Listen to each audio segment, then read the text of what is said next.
This is CBS 11 News Now. It's News Now, our digital update. I'm Russ McCaskey, and the votes are in, and we now know the final results for the 2018 Texas primaries. Here's a look at some of the key races.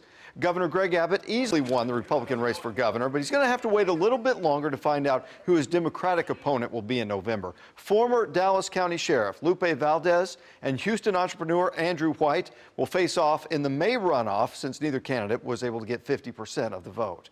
Well, one of the more closely watched races will also be heading to a runoff. Democrats Lillian Salerno and Colin Allred will face off in May to represent the 32nd congressional district. The winner will face off against Congressman Pete Sessions, who secured the Republican nomination for his seat. And in the Senate race, Beto O'Rourke and the Democratic congressman from El Paso will challenge Senator Ted Cruz. Cruz took 85% of the vote in the Republican race, while O'Rourke won about 60% in a three-way contest. We have a full list of the election results. It's on our website, cbsdfw.com.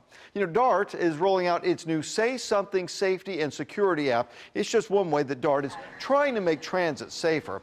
The free app is an easy, discreet way for riders to report problems to police. Users can send photos, video, and text using the app. There's also a Call Police button that connects riders directly to DART Police. Along with that app, DART has also added some new brighter lights, more officers on trains and on patrol, as well as more security guards as well. So they're doing everything they can to try to make that as safe as possible. All right, let's talk a little bit about the weather now. Another cool start today, unlike yesterday, where yesterday afternoon was pretty nice. Yeah. Today's still going to be a little cool, right? Yeah, it's going to stay cooler today. We have a reinforcing shot of some cooler air that came in last night. So it's been cold this morning. If you've been outside, I don't have to tell you that. It's pretty brisk out there. You'll need a coat and jacket most of the day today, despite the fact we have plenty of sunshine. Take a look outside in Fort Worth. It's 43 here just after 9 a.m. and temperatures will slowly warm into the 50s by the lunch hour. And I think we may touch on 60 later on this afternoon, but that's about 10 degrees cooler than yesterday. So there will be a noted difference today in the temperatures. But thankfully, as we'll show you here in a couple of seconds, temperatures start warming up again. If you like short sleeves, you can get back to that by the time the weekend arrives. Now, I do want to touch on this nor'easter that's going to be developing across the northeast again today. This is the second one in less than a week, and it's going to start snowing. In fact, it's already started snowing across interior sections in the northeast, but I think even some heavy snows for the major cities in the northeast, including Philadelphia and New York City. Could be talking in some spots up to 12 inches of snow. And just to let you know, there's going to be several travel delays and cancellations up here, and New England will get hit later this evening, including Massachusetts, Boston, kind of a mixture of rain and snow and a lot of wind, too, with that system. Not as windy as the one on Friday, but the snow will be heavier, and that could bring down more power lines that were already compromised from the storm on Friday. Here's our 7-day forecast. Cool today at 60, but we're back in the upper 60s. Tomorrow, and then mid-70s Friday, 83 on Saturday. Really nice as we start the weekend. And we do spring forward an hour, don't forget that. But the rain chances this weekend are going to be pretty small. Most of that's going to be east of the Dallas-Fort Worth area. I know Monica is asking about, she says her allergies are going crazy. Mine too. Yeah, and one of the reasons I'm wearing the glasses today, something's affecting just about all of us. And the reason is, all of a sudden, with all the rain we had, everything's blooming, including a lot of the trees. So elm pollen is high.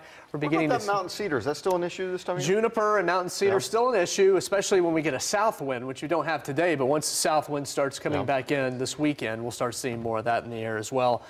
This is kind of the season, especially if you're allergic to trees. March is really a nasty month for you, but all right. Well, we'll get to it. What are we going to do? Here we are in North Texas. It's March Madness, right? Take some Benadryl or some Zyrtec. And thinking about the Northeast, they're saying, you're saying that maybe 2 inches of snow an hour in some places up there. We haven't had 2 inches in 3 years. No, we haven't had an inch in 3 years. So yeah, they're going to get dumped on quite a bit in the Northeast. Yeah, if people are going up there again, check the flights ahead of time, because they already started canceling some this morning at DFW. So yeah, it's going to be rough going. All right, Jeff, thanks. Well, here's a video that has a few people talking. It shows a Virginia father's punishment for his son's behavior on a school bus. Well, my son has finally got in trouble on the bus enough to where he got actually kicked off the bus for 3 days because he was being a little bully, which I do not tolerate. So the father decided to punish his 10-year-old son after he was kicked off the school bus for bullying. For 3 days, Brian Thornhill and his wife drove alongside Hayden as he ran 1 mile from their house to school. Hayden says that he deserved the punishment and hasn't gotten in trouble since running to school. Many are applauding Thornhill's parenting, while others say that Thornhill may be now bullying his son. I don't know that I see it that way. I think that, he's stepping in and trying to make a difference in his son's life. So I don't know. I kind of follow him. Well, I think we're all called to as fathers to know our children well. So Right. if he knows his son, we assume he does, loves his son, then he knows what type of discipline will motivate him. Sure.